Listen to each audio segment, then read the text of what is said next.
ಶಾಂತಿ. ದಿನಾಂಕ ಆಗಿದೆ 10/8/2025. ಸದಾ ಸ್ನೇಹಿಯ ಜೊತೆಗೆ ಅಖಂಡ ಮಹಾದಾನಿಗಳಾಗಿ, ಆಗ ವಿಘ್ನ ವಿನಾಶಕರು ಸಮಾಧಾನ ಸ್ವರೂಪರಾಗಿ ಬಿಡುವಿರಿ. ಎಲ್ಲರ ಹೃದಯದಲ್ಲಿ ಸ್ನೇಹದ ಅಲೆಗಳು ತೇಲಾಡುತ್ತಿದೆ ಮತ್ತು ಸ್ನೇಹವೇ ಈ ಬ್ರಾಹ್ಮಣ ಜೀವನದ ತಳಪಾಯವಾಗಿದೆ.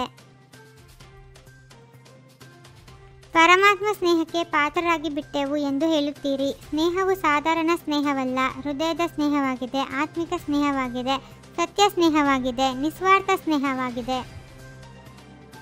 ಈ ಪರಮಾತ್ಮ ಸ್ನೇಹವು ಬಹಳ ಸಹಜ ನೆನಪಿನ ಅನುಭವ ಮಾಡಿಸುತ್ತದೆ. ಸ್ನೇಹಿಯನ್ನು ಮರೆಯುವುದು ಕಷ್ಟವಾಗುತ್ತದೆ, ನೆನಪು ಮಾಡಿಕೊಳ್ಳುವುದು ಕಷ್ಟವಲ್ಲ, ಮರೆಯುವುದು ಕಷ್ಟವಾಗುತ್ತದೆ. ಈಗ ಕೇವಲ ಅಂಡರ್ಲೈನ್ ಮಾಡಿಕೊಳ್ಳಿ, ಸದಾ ಸ್ನೇಹಿಯಾಗಿರಬೇಕಾಗಿದೆ. ಸದಾ, ಸಮ್ಟೈಮ್ ಅಂದರೆ ಕೆಲವೊಮ್ಮೆ ಅಲ್ಲ. ಸ್ನೇಹವು ಅಟೂಟವಾಗಿದೆ, ಆದರೆ ಪರ್ಸೆಂಟೇಜ್ನಲ್ಲಿ ಅಂತರವಾಗಿ ಬಿಡುತ್ತದೆ. ಅಂದ ಮೇಲೆ ಅಂತರವನ್ನು ಕಳೆಯಲು ಪ್ರತಿ ಸಮಯ ಮಹಾದಾನಿ ಅಖಂಡ ದಾನಿಗಳಾಗಿರಿ.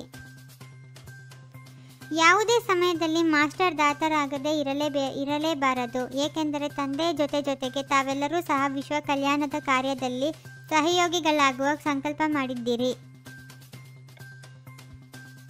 ಬಲೆ ಮನಸ್ಸಿನ ಮೂಲಕ ಶಕ್ತಿಗಳ ದಾನ ಹಾಗೂ ಸಹಯೋಗ ನೀಡಿ, ವಾಚಾದ ಮೂಲಕ ಜ್ಞಾನದಾನ ನೀಡಿ, ಸಹಯೋಗ ಕೊಡಿ, ಕರ್ಮದ ಮೂಲಕ ಗುಣಗಳ ದಾನ ಮಾಡಿ ಮತ್ತು ಸ್ನೇಹ ಸಂಪರ್ಕದ ಮೂಲಕ ಖುಷಿಯ ದಾನ ಮಾಡಿ.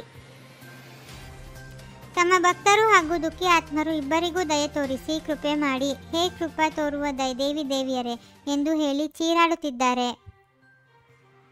ಖಜಾನೆಯನ್ನು ಸಫಲ ಮಾಡುವುದರಿಂದ ಆತ್ಮರ ಕಲ್ಯಾಣವೂ ಆಗುವುದು ಮತ್ತು ಜೊತೆಯಲ್ಲಿ ತಾವೆಲ್ಲರೂ ಮಹಾದಾನಿಗಳಾಗುವ ಕಾರಣ ವಿಘ್ನ ವಿನಾಶಕರಾಗುತ್ತೀರಿ.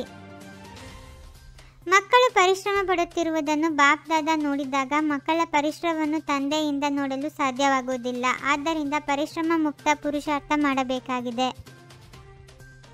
ಅಖಂಡ ಸಹಯೋಗಿಗಳಾಗುವ ಪುರುಷಾರ್ಥ ಮಾಡಿರಿ. ಬ್ರಾಹ್ಮಣರಲ್ಲಿ ಸಹಯೋಗಿಗಳಾಗಿ ಮತ್ತು ದುಃಖಿ ಆತ್ಮರು, ಬಾಯಾರಿರುವ ಆತ್ಮರಿಗೆ ಮಹಾದಾನಿಗಳಾಗಿರಿ.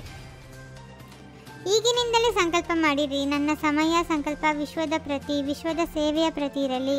ಇದರಲ್ಲಿ ಸ್ವಯಂನ ಸೇವೆಯು ಸ್ವತಃ ಆಗಿಬಿಡುವುದು. ಮನಸ್ಸಿನಿಂದ ಶಕ್ತಿಗಳ ಖಜಾನೆಯನ್ನು ನೀಡುತ್ತಾ ಹೋಗಿರಿ. ವಾಣಿಯಿಂದ ಜ್ಞಾನದ ಖಜಾನೆ, ಕರ್ಮದಿಂದ ಗುಣಗಳ ಖಜಾನೆ ಮತ್ತು ಬುದ್ಧಿಯಿಂದ ಸಮಯದ ಖಜಾನೆ. ಸಂಬಂಧ ಸಂಪರ್ಕದಿಂದ ಖುಷಿಯ ಖಜಾನೆಯನ್ನು ಸಫಲ ಮಾಡಿಕೊಳ್ಳಿ. ಸಫಲ ಮಾಡುವುದರಿಂದ ಸಹಜವಾಗಿ ಸಫಲತಾ ಮೂರ್ತಿಗಳಾಗುತ್ತೀರಿ, ಹಾರುತ್ತಾ ಇರುತ್ತೀರಿ. ನಾವು ಇಂಗ್ಲೆಂಡಿನವರು, ಆಫ್ರಿಕನ್ನರು, ಅಮೆರಿಕನ್ನರು ಎಂದು ಹೇಳುವುದಿಲ್ಲ. ಎಲ್ಲರೂ ಒಂದು ಬ್ರಾಹ್ಮಣ ಪರಿವಾರದವರಾಗಿದ್ದೀರಿ. ಏಕಮತವಾಗಿ ಬಿಟ್ಟಿತು.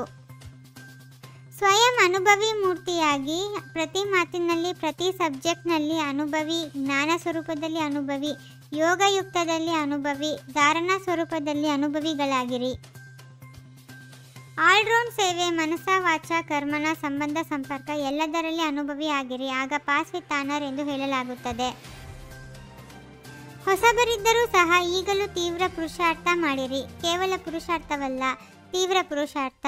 ಇದರಿಂದ ಮುಂದೆ ಹೋಗಬಹುದು, ಏಕೆಂದರೆ ಇನ್ನೂ ನಂಬರ್ ಔಟ್ ಆಗಿಲ್ಲ. ಗೋಲ್ಡನ್ ಏಜ್ ಸ್ವಭಾವದ ಮೂಲಕ ಗೋಲ್ಡನ್ ಏಜ್ ಸೇವೆ ಮಾಡುವಂತಹ ಶ್ರೇಷ್ಠ ಪುರುಷಾರ್ಥಿ ಭವ. ಯಾವ ಮಕ್ಕಳ ಸ್ವಭಾವದಲ್ಲಿ ಈರ್ಷೆ, ಸಿದ್ಧ ಮತ್ತು ಜಿದ್ದು ಮಾಡುವ ಭಾವದ ಅಥವಾ ಯಾವುದೇ ಹಳೆಯ ಸಂಸ್ಕಾರದ ಅಲಾಯ್ ಮಿಕ್ಸ್ ಆಗಿರಲ್ಲ, ಅವರಾಗಿದ್ದರೆ ಗೋಲ್ಡನ್ ಏಜ್ ಸ್ವಭಾವದವರು. ಏಕೆ, ಏನು ಎನ್ನುವ ಪ್ರಶ್ನೆಗಳನ್ನು ಸಮಾಪ್ತಿ ಮಾಡಿ ಸದಾ ಪ್ರಸನ್ನಚಿತ್ತರಾಗಿರಿ. ಓಂ ಶಾಂತಿ. 21 ಜನ್ಮಗಳಿಗೋಸ್ಕರ 21 ಪರಮಾತ್ಮನ ಮಹಾವಾಕ್ಯಗಳನ್ನು ಆಲಿಸಿ ಹಾಗೂ ನಿಮ್ಮದೇ ಆದ ಈ ಚಾನೆಲ್ಗೆ ಲೈಕ್ ಮಾಡುವುದನ್ನು ಮರೆಯದಿರಿ. ಓಂ ಶಾಂತಿ.